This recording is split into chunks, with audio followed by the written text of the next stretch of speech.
Today we're going to learn how to put in a dimmer switch. A switch is an interruption in a hotline.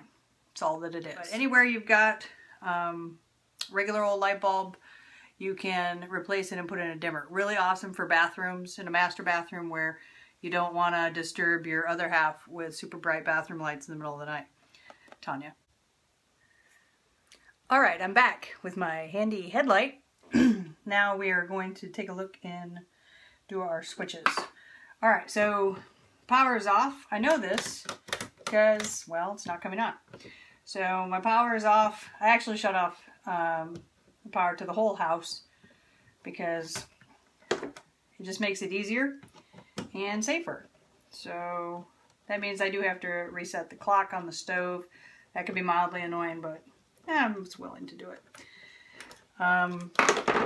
Alright, so I'm going to do our dimmer. I'm pulling out the first switch. Handy dandy wire strippers and cutters. I'm going to go ahead and cut these off right at the switch. Okay, so now my switch is done. I'm going to know that this is 12 gauge wire. Some houses have 14 gauge wire in the switches. Most of them have 12 that I've ever seen. This is an older house built in 1981. So I'm going to go ahead and strip back about 3/4 or so. That's perfect of my wire using my, it's got my gauges are written. I don't know if you can see this in the dark because I've got a headlamp, but the gauges are written here and I'm able to tell where I should strip my wires back with that. So it does that for me. All right, so now we have our two wires. Notice there were only a black wire. It's been painted white when they spray the house, but essentially two black wires. So on my dimmer here I have 4 wires. Black wire, red wire, and a green wire. Black wire is a hot line. This particular red wire says this wire is used in a 3-way installation only. For single pole installations, do not remove this labeling or use it. So we're not going to be using that wire. A 3-way installation is when you have a switch on one wall and a switch on another wall and it controls the same light fixture. So you can think bottom of the stairs, top of the stairs. But we're not doing that. This is just in a bedroom or my studio.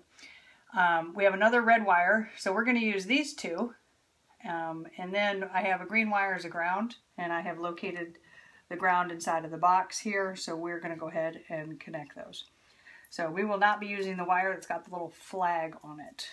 Okay, so in electrical, connecting the wires, and because it's an interruption in a hot line, it doesn't matter. It doesn't care which wire is a top and which wire is a bottom. So long as the red and black gets hooked to this black and this black, we're going to be good to go. So in wiring, you always want to, and the dimmer, by the way, comes with nuts. So here's a little wire nut, the cap. So I pair them up like that, and I'm going to go ahead and twist the wire nut on there very snugly. Okay. You want that to be as tight as it can possibly be without, when the wires start to twist, you can stop. Okay. So that wire is already done. Okay. We're going to use this other red wire here now. Doing the exact same thing with the provided wire nut. Pair it up. Put them together. Okay. And I'm making sure that everything is going into the nut. You don't want to see any wires when you get done, because that's bad. Okay. All right. Wires are starting to twist. I'm done there. Most of the time, people don't connect these grounds when they do a dimmer installation. They'll just leave it. I like to connect it. A dimmer can be a source of a problem, and the whole purpose of ground is exactly what it sounds like. It grounds back to the electrical panel, which is ground into the earth. There's an actual rod connected to the wire that goes to the main electrical panel and goes into the ground. So if there were a problem in the dimmer and the breaker wasn't enough, additional power could travel through the ground and out into the earth. And again, it's just another precaution to, you know, not set your house on fire. So we're good there. Okay, I'm going to bend this back into place, put that ground back where it was, which was buried back there. All right, my wires are on the bottom, so that's where I'm going to keep them. Now I'm going to start tucking these wires gently into the hole, okay, while making room for my new dimmer, because the dimmer is quite a lot thicker than a regular switch. So I'm going to tuck my orange back in there. I want this to be the bottom, so tuck in that three-way wire we're never using. And now I'm going to line up my screw of my device to the wall box here.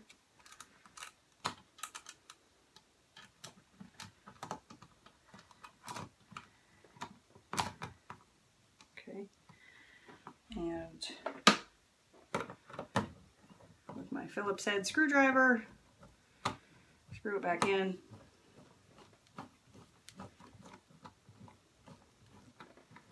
To give you some play as to the switches left to right, because sometimes the wall plate doesn't fit exactly, so that's kind of a nice feature.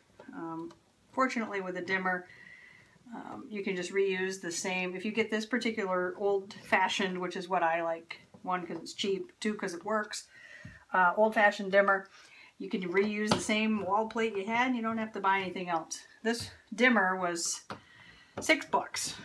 So I'm doing a $6 repair here, which makes it really simple and cheap. All right, so when I'm done, it looks like this. I'm going to pull the knob off, put the cover back on. So this switch now has no wires running to it at all. It is literally just a dummy. That's what I like to call it. Here I've got the dimmer installed and ready to be used. Last step is to go ahead and put the wall cover back on with the same screws that I've saved here. So that is our last step. To put in, all we've got to do now is just turn the power back on. And everything should be great.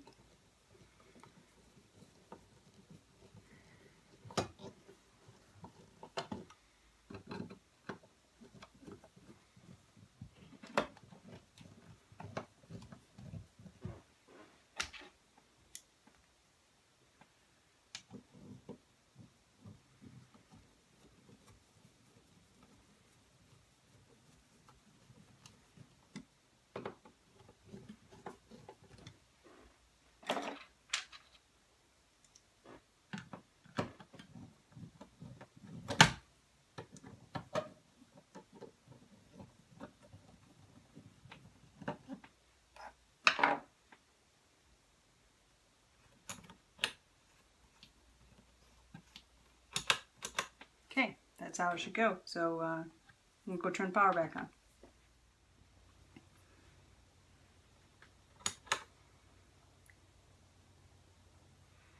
Now on a dimmer, making things easy.